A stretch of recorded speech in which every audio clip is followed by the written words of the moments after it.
Hey everyone, this is Turl And Fat Chicago. for the Super Clancy Brothers, here playing A Link to the Past Randomized. When we last left off, we had entered the second dungeon, which is the second dungeon. The second dungeon. We didn't go all out of order. We're going in reverse order. And we were just about to get this chest. Now, as we walked into this dungeon last time, we had the realization that we can't actually beat this dungeon because there's a key. Well, I take that back. No, I don't take that Maybe. back. We'll figure it out. We'll figure it out in a second. I don't think so, though. Okay. Don't think we can beat this dungeon. Oh, crap. I think you need that key. Okay. Because that's got the master. Oh, no, we can beat this dungeon now. Oh, good. And we can get the big chest. See what's in there. Oh, good. Probably right. 20 rupees, I'm thinking. I'm guessing. Or the compass. Or the compass. So go, yeah. Are the dungeon treasures randomized, too? Okay, so this is why I was saying we couldn't beat it. We can't get all the treasure chests, which is an important thing to remember. Yes. We're going to have to come back. I'm going to get that. What was your question? I don't know. Are the dungeon treasures randomized? Yeah. Yes.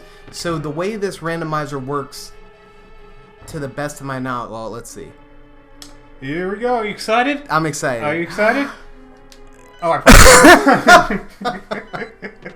God damn it. It was the map. You made it be the map by opening the map. Anyway, so the way that this... I have to open this. Okay. The way that this randomizer works is that all items that you need within a dungeon are randomized within the dungeon. It's not set up so that it's set up so that if you have treasure chests that are behind a boss key door, the boss key will never be in one of those treasure chests. Gotcha. So they took some time when they laid this out. They really did, and they actually, to the point where you can submit comments like to the seed, where if you come across something where you're like, hey, I think this is broken, here's my issue, and tell them what the seed is, they'll either modify it or get rid of that seed. You okay? Yes, I apologize. I choked on my own words. So, all right, continuing on. So we're gonna beat this dungeon, and then at some point we're gonna get stuck because the hook shot is gonna be in one of those things we fixed. You don't have to wait for this whole thing. It's in one of those pots. Thought you had to wait for all these guys. Oh crap! I should just probably do it this way. You guys, I'm out of here. There you go. Usually, I don't know if it's going to be on Zelda games, they'll give you a lot of health right before you hit the dungeon boss. Yeah. Because I'm going to need it. Yeah. Shit. I'm dead. Nah, I think you're fine. Just keep moving. So I think that's more... I think that's more of a 3D Zelda thing. Yeah, I think so. Than a 2D. They'll still give you hearts and stuff, but like in all of the I can't do this.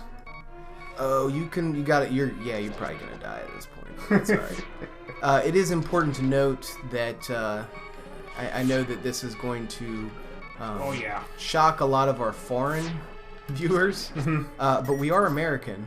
Oh, wow. I know. Our such neutral European accents. You don't need to light all those, by the way. You just need to get what's in that pot. Still alive. And you don't have to wait for this one either. Top right. Oh, this is going to be bad. Ah! Damn it. Death counter 1. We will do a death counter. Okay, let's start over. We have to start all the way over now. I don't know about that.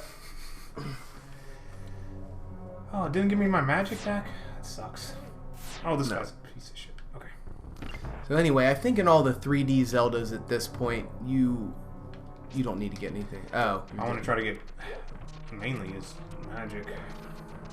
So what were you saying about 3D Zeldas? So yeah, I feel like 3D Zeldas have been kinder. It seems like at the boss door... Well, first of all, this one... you get the boss door, and that's not... Behind the boss door is not the boss. That's 2D Zelda thing. Specifically, this game, where it'll show you the boss door. It even has his little doormat that has his little cute profile on it. Yeah.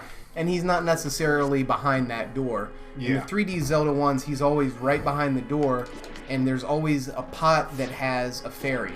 Yeah. This one, they'll give you a couple of pots with hearts in them. Mm-hmm. Maybe some arrows if the boss requires arrows, or magic if it requires magic, but they don't hold your hand as much. No, definitely not. That's the funny thing about old Nintendo games, and probably, I guess, Sega and everything else, is the games were so much harder. Like, remember the original Nintendo, if you were able to beat the game, that it took probably just amount as much time trying to beat the original than original Super Mario Brothers than it does like a regular Super Mario, just because you have no idea what you're doing. You're absolutely right, and it gets me back to the other thing that I was talking about, and the fact that we're Americans. This is, again, the Japanese cart, Japanese version 1.0. So there are actually, I think, maybe a couple of things that are different than the American version that makes it harder. And I could be, I'm still going to present this as a fact, but I have learned my lesson. And as much as to give you a warning that I'm too lazy to look it up and take this with a grain of salt. But I believe that the Japanese version is actually harder, and I think one of the things is, I think the damage is different. Like, I don't think that those tiles in the American version do a full heart's worth of damage. I think they only do half. Yeah, I think that's right. But I could be wrong about that. Lesson learned. Yeah. So, viewers, take with a grain of salt. It is in general a thing that Japanese consider Americans not as good at video games. They're not wrong. That is why Super Mario 2 that we know in America is not the Super Mario 2 we know in that Japanese had. That the hidden levels is what is the true Super Mario Brothers 2. Isn't it like Doku Panic or something? Doki Doki Panic, yeah. Doki Panic. And anytime you bring that up, everybody likes to tell you what exactly it is and how it's not the American version. And yeah, but like to me, it's so great because like if that had never happened, because that was strictly because Americans don't know how to play video games. I mean, as far as the Japanese were concerned, that's why it's Doki Doki Panic. But like, we got Shy Guys, we got Birdo, we got Wart, we got a lot of things from that are really cool and have been used in other Mario games to extend the universe. Yeah. You know what we should definitely do What's on this that? channel is Super Mario RPG.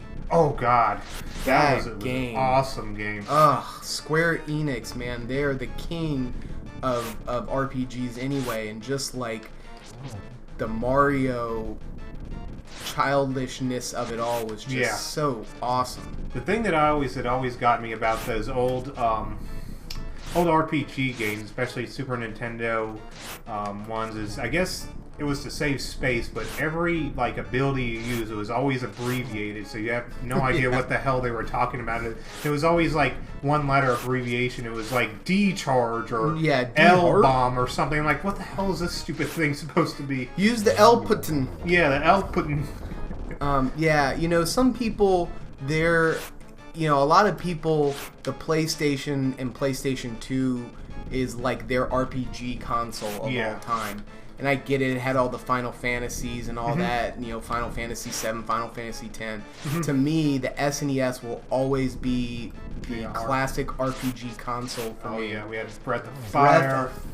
And Mario RPG. And Mario RPG, though, that was such a good game. Yeah. I'd play that so often. And Breath of Fire 2 was good, and Secret of Mana.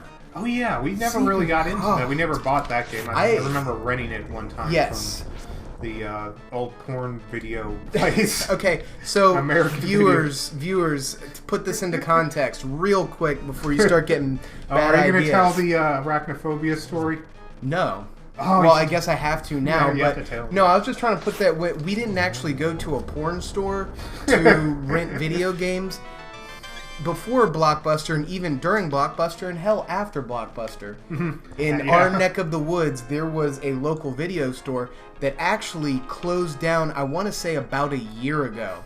Oh, yeah. And the reason that it stayed open was because it had a porn section. Yeah, exactly. And I remember one time we rented, I think we had like a babysitter or something, so Yes. we rented Arachnophobia, that awesome 80s, early 90s movie. A about, revolutionary It's film a- genre. It revolutionized the horror comedy. Yeah.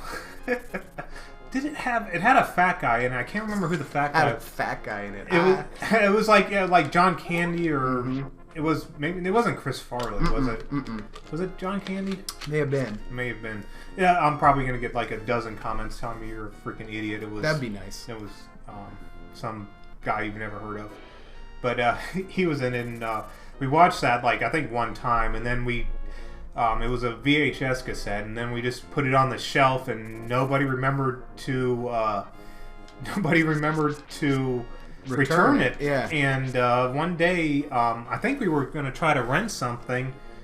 No, we didn't. We got a phone call. My dad got a phone call. Our dad got a phone call, and he said that you owe $99 for this stupid Arachnophobia movie. And he got all pissed off about it, and then they negotiated over the phone. He said, "Okay, well, I'm not going to pay you $99, but if you just return the video, we'll call it even." And so my dad's like, "Okay," and he gets to the store, and then the manager, I guess, showed up at that point and said, "No, you owe me $99." So I think Dad left without ever paying, and we never rented from there again. That's correct, and I see it from both sides now, and I mean, our perspective is, look, you don't let somebody rent something for 6 months and then call them up and say, by the way, it's $99. Like, you should have called like when it was a week overdue. Yeah.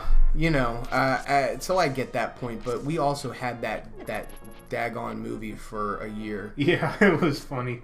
I think we watched it like one time. I've probably already been here. We watched it like one time. But the thing that pissed my dad off is he's like, well, you told me that I could return this and not pay any late fees. And and he was not happy about that at all. No, he was not. But this all stemmed from a conversation we started talking about Secret of Mana. Yeah. And you're right, that was not one that we ever got into as kids, but as an adult, or, you know, even high school, really, I played it on an emulator and I loved it. And of course, I can't believe I haven't already mentioned it yet, and people are probably already screaming at me anyway, because I'm talking about Super Nintendo RPGs, and I haven't mentioned Chrono Trigger yet, which is rightfully... I've never played that. Okay. That's one of our games. That's some foreshadowing, viewers, for future series. That probably is my all-time favorite RPG. Oh, wow. And I never played it as a kid either, and it's still one of my you'll play it and feel nostalgic. Because I first played it, I think, when I was in college. And, like, I felt nostalgic playing it because it's just so well made. And, like, it just feels like a game that I've played 1,000 times before. I don't know how to explain it. It's just, it's the pinnacle. Is the pinnacle of RPG storytelling and gameplay, and it's time travel. It's, I can't wait. You get rickrolled. It's so good. Man, it's been a while since I played any real RPG. Yeah. So, if anybody cares to comment, because we will be doing, it sounds like, at least a couple of RPGs. If anybody would like to comment, how do you like watching people do RPG Let's Plays? Because do you like seeing the grinding? You can't, right? Probably not. I like to grind when I play. I like it just goes to my play style of liking to be overpowered. Yeah. So I like to grind. Yeah, I remember we did that a lot in Breath of Fire. We had a grind out. Don't get that, Jason. Okay. We had to grind out like a piece of gold or something one time. Yeah, gold bar. Yeah. And it took us forever, and you're like in the desert level, and you're like just over and over killing the same stupid mobs. Yeah. All right, do you want to save the Yeah, let's end it on another cliffhanger. Next time on Super Clancy Brothers, we're gonna find out what's in this chest, and we have everything we need to beat the first palace, which will get us our third pendant, and we'll be able to go get the Master Sword. Cool. All Oh wait, right. can we skip through? We don't need to get the Master Sword to fight the wizard now that we have the cape, right? So you don't want to power up your sword?